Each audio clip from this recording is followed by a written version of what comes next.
Skinner. Many, many years ago, just after 1970, when I was elected, I remember speaking in a debate with Sir Keith Joseph.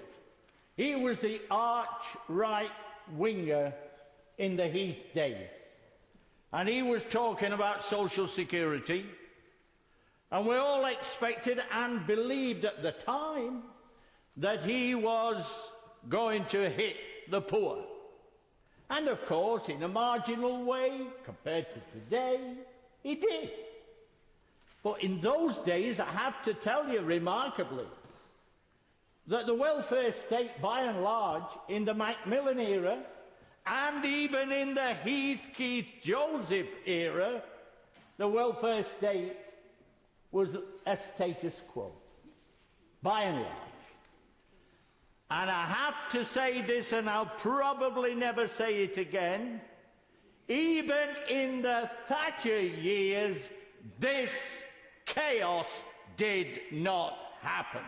She did a lot of things. She privatised all the public utilities and everything else. She smashed the pits and all the rest of it. But, by and large, we never had capability assessments. And we never had a march by 3,000 blind and disabled people which heralded the beginning of this coalition. I'd never seen one. I was on crutches at the time because I'd got a hip replacement, and I thought, well, I qualify for this march, I'd better get on it. And there were blind people telling me then about what was likely to happen. And I hardly believed them, but the truth is that we now know about all the mess that's been created. For those people that I met down at the Atos headquarters last Wednesday, I went there, and I have to tell you, it wasn't a trade union gathering. It was a different gathering altogether. There were more wheelchairs than there were police. That's what it was like.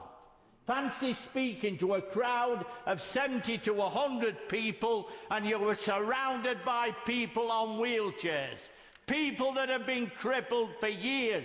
Many of them, like my constituent David Cowp, had been for the work capability assessment and been turned down. And they were too disabled to even get out of the wheelchair without help. That was the kind of crowd I was speaking to. It was totally different from all the meetings that I've took part in at Tower Hill, at Pentonville Jail and wherever. This was about disabled people who wanted somebody to speak up for them, and many are in the House of Commons today, and we met some this morning, and there are loads of them. They tell me I'm not supposed to refer to it in the public gallery. They are different, and it's high time that in this country, where we're made of money, so we're told that money, by the Prime Minister, is no object. Yeah. That's what he said. And that's what I told him last Wednesday. I said, you know, I wish he'd say money was no object for the disabled people.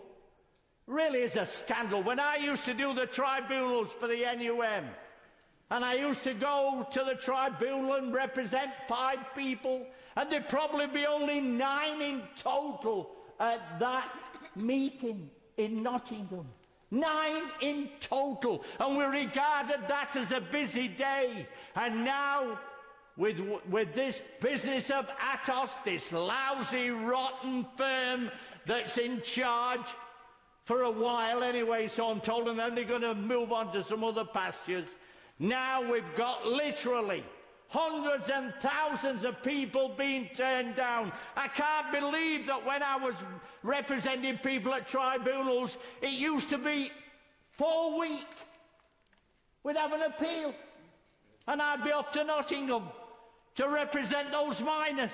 And now David Cowp had got cancer, and for 10 months he waited for an appeal, and he died before he had a chance. That's the chaos that we're living in today, and it's high time that people understood it and got rid of this mess and realised this is a country that's got enough money to give those on Millionaires Row at over £150,000 a year a tax cut.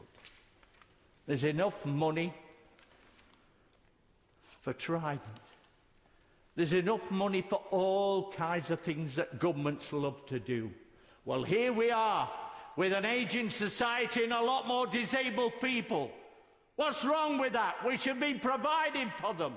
And the reason why they're on demonstrations like they never did before is because they're desperate, desperate people wanting us to do something to help them.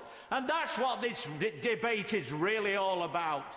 It's about that Atos demonstration that I went on last week, when I saw those people who were not cheering me on, but asking me, Dennis, do something about it. Order.